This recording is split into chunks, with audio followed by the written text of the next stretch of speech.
एके दिवशी समर्थांनी माहुलीस स्नानसंध्या केली. नंतर करंजे गावात भिक्षा मागून साताऱ्याला माचीमध्ये भिक्षेला गेले.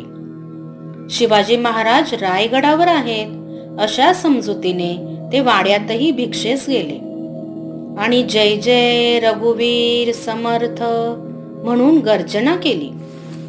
परंतु शिवाजी महाराज नुकतेच येऊन वाड्यात बसले होते. त्यांनी समर्थांची वाणी श्रवण करताच त्यांचा कंठ सद्गदित झाला आणि अशा सत्पात्राला कोणती भिक्षा घालावी असा विचार करून लागलीच चिटणीसाला हाक मारली आणि श्री समर्थ चरणी सर्व राज्य अर्पण केले आहे असे दानपत्र लिहून त्यावर शिक्कामोर्तब करून ते समर्थांच्या झोळीत घातले. हे पाहून समर्थांनी विचारले, काय शिवबा, ही कशाची भिक्षा?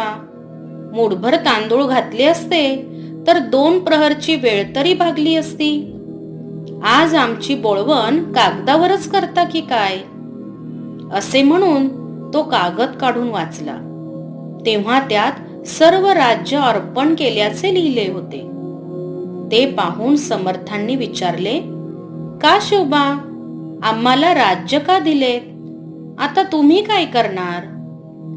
राजेश्री हात जोडून म्हणाले, आपल्याच चरणसेवेत राहून कालक्रमणा करणार.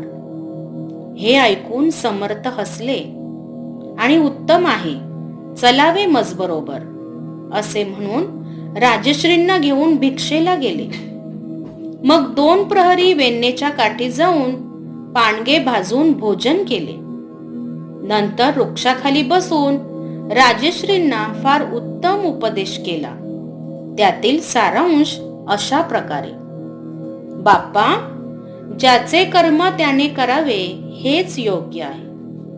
पाहिलेस ना आमच्या संगतीचे सुख, याकरिता या भरीस पडू नये. ब्राह्मणांनी साणसंध्या करून आणि ज्ञान संपादन करून असावे. क्षत्रियांनी क्षात्रधर्म पाळावा, यातच मोक्षप्राप्ती आहे. ज्याचे जे कर्म ते त्याने यथायोग्य रीतीने बजावणे हीच का ती सर्व जन्मातील इति कर्तव्यता आहे. पूर्वी रघुपतींनी आपल्या कुलगुरू वसिष्ठांना अर्धे राज्य अर्पण केले होते. त्यावेळी त्यांनीही त्यांना योग वसिष्ठ रूपाने नीती, न्याय, धर्म सविस्तर सांगितला आणि त्यांचे राज्य त्यांना परत दिले. राजा जनकानेही याज्ञवल्क्यास राज्य अर्पण केले होते. त्यावेळेस त्यांनीही त्यास राजधर्म सांगितला. ह्याकरिता आम्हा गोसाव्यांना तरी हे राज्य काय करायचे आहे?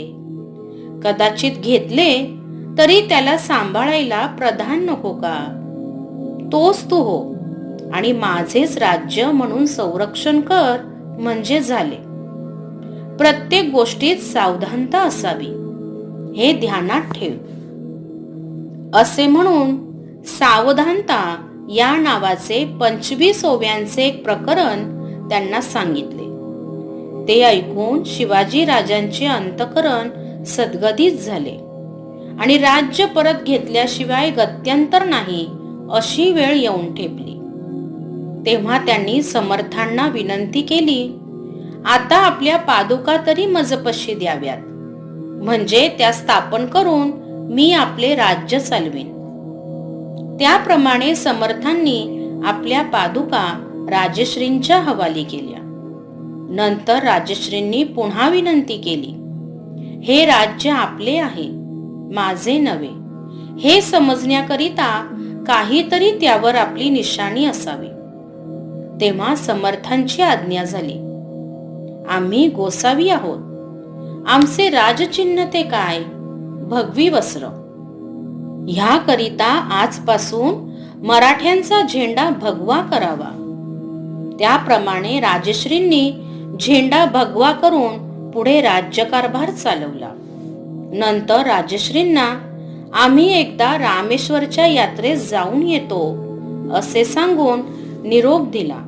नंतर समर्थांची स्वारी शके 1574 मध्ये पुन्हा रामेश्वरास जाण्यासाठी निघाली. जय जय रघुवीर समर्थ.